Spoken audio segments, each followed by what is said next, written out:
Guys, it's Unclejona here, doing another beer review. It's Sunday, so I've got my MotoGP hat on, but I won't tell you who won under the floodlights of Qatar.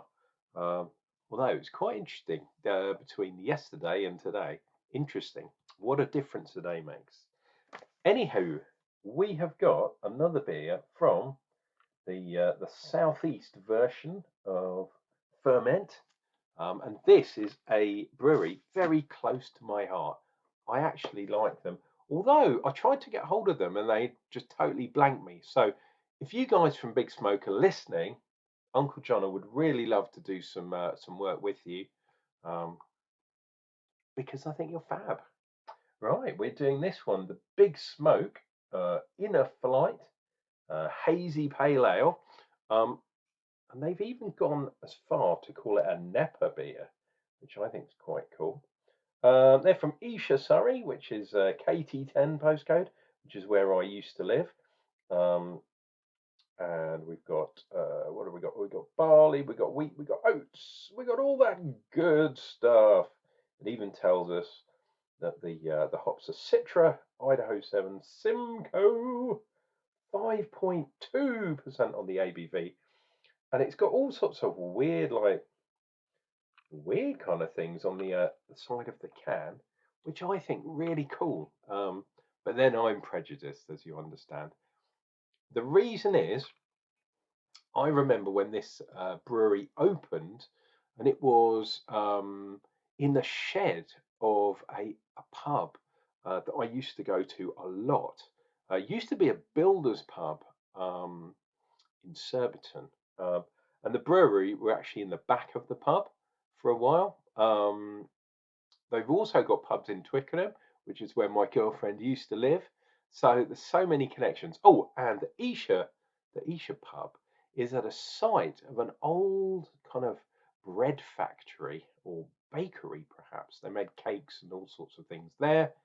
And I actually used to do some work there. I was a consultant. I did some continuous improvement stuff there.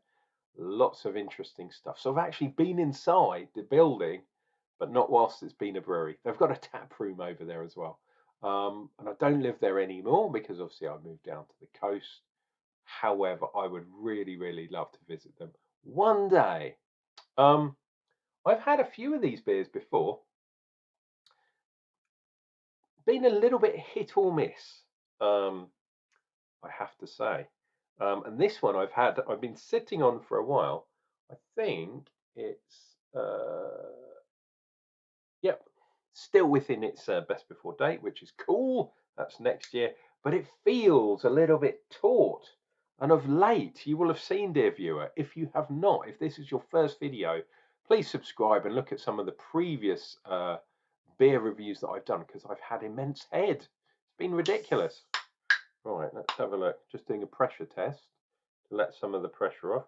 Oh no, this is okay.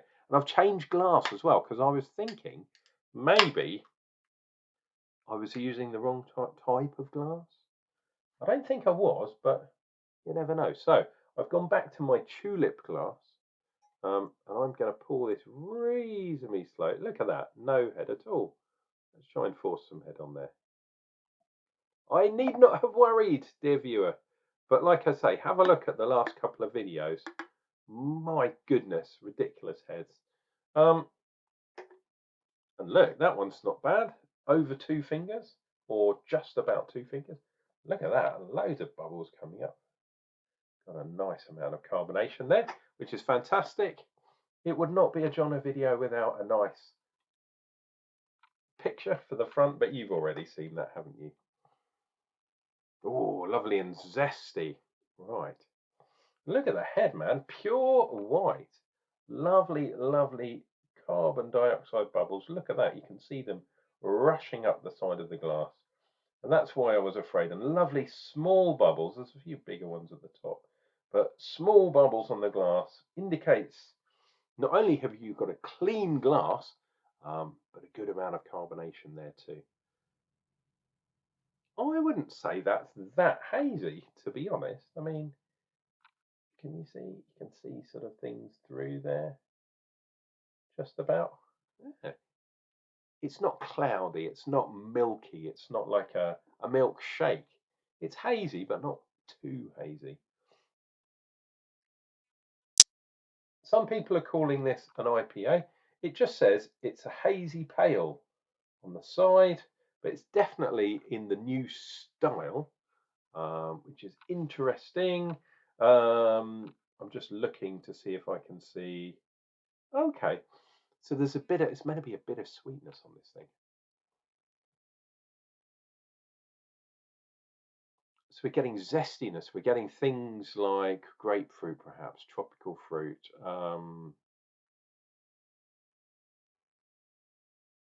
Maybe orangey kind of things, like that zesty. I wouldn't say full on orange, but like,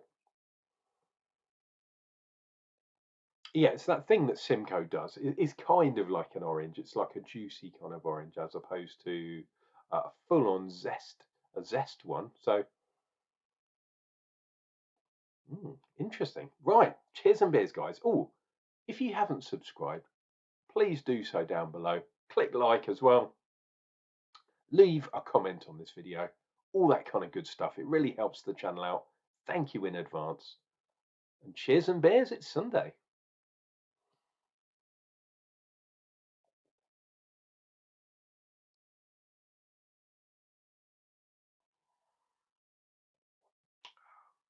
Wow. Lovely, clean, crisp, sweet. Some generic hops in there. But that zesty thing is there too. There is a tiny bit of creaminess there. But judging from how clear this beer is, I mean, either they're using an obscene amount of finings in there, which wouldn't surprise me, or they've only added a pinch of wheat and a pinch of oats just to help it along. I'm not getting a superb amount of kind of milkshakey creaminess, just a little bit, just to take the edge off the hops, which is quite nice, I have to say. Oh, we've even got a nice tide line. I was going to turn the glass around, or I was in the midst of turning the glass around. I shouldn't do that. Not until we get another really nasty, fat tide line. Cheers.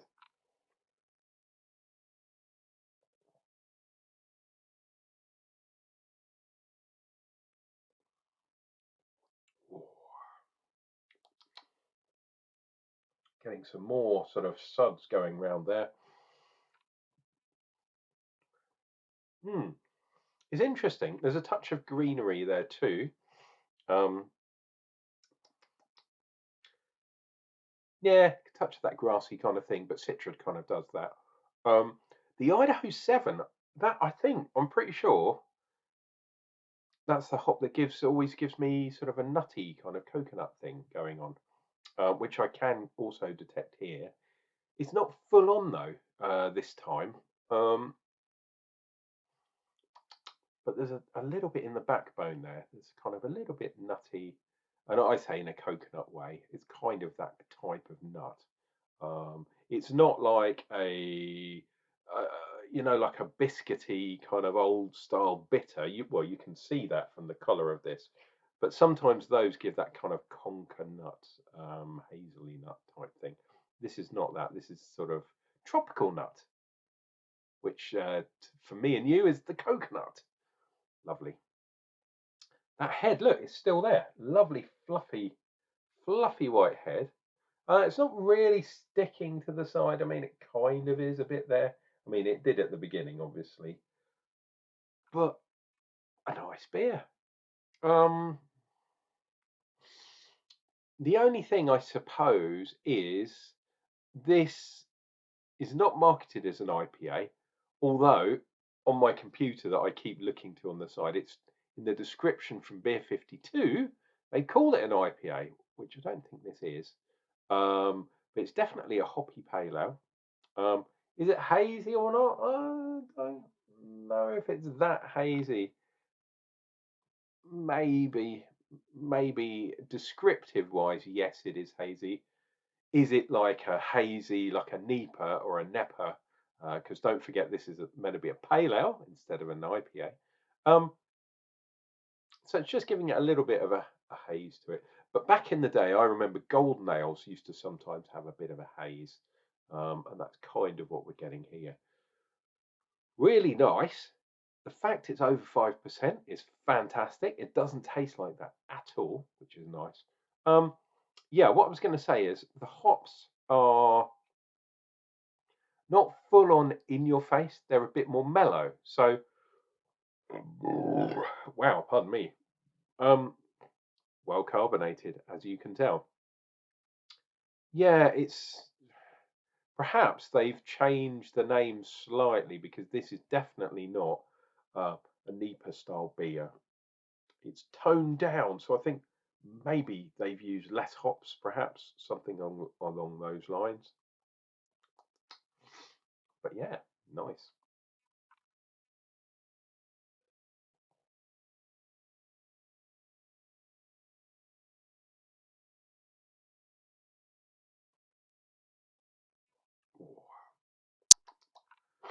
Ah, interesting. So the flavors maybe have changed as we're getting down towards the bottom of the glass.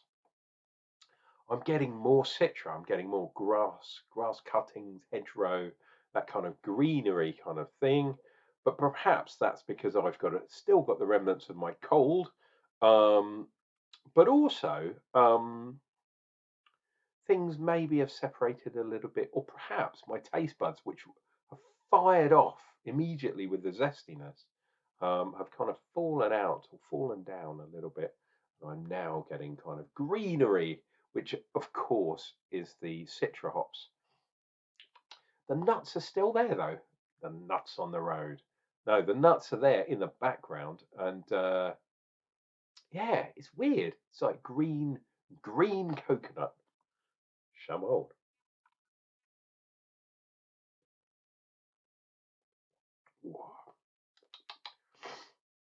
That is actually a nice beer, I'm going to say.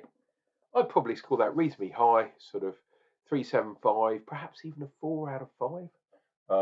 If we're using the Untapped scale. And if you're a member of Untapped, my link is down below, so feel free to befriend me on Untapped. If you're not on Untapped yet, why not have a look? Check out my beers down below. Um, I've gone over 2,000 beers, but I've had a few doubles up. So I think unique beers, I'm sort of near 1,500, 1,600, something along those lines. So I've drunk a lot of beer, put it that way. Not as much as some of you have, but yeah, when you've drunk over 1,000 beers and done over 1,000 beer reviews, hey, a little bit of it rubs off on you, shall we say. Anyway, enjoy what's left of your weekend, dear viewer, and we'll see you next week. I'm due in hospital tomorrow. Hey, lucky me. Um, you probably heard me talking about it, but I don't make a massive deal out of it that yeah, going through some battles and all that kind of stuff. So I'm back in tomorrow. I don't think I'll probably upload because of that tomorrow. Maybe not even the next day. And we'll see what we get. Hopefully, I don't get COVID from hospital or an infection or something. Just there's lots of wrongness. There's lots of reasons not to go to hospital, but hey, if you're ill, you've got to go there, don't you? So I will see you when I see you. And remember, why don't you go and drink some beer? It does make you a lot smarter.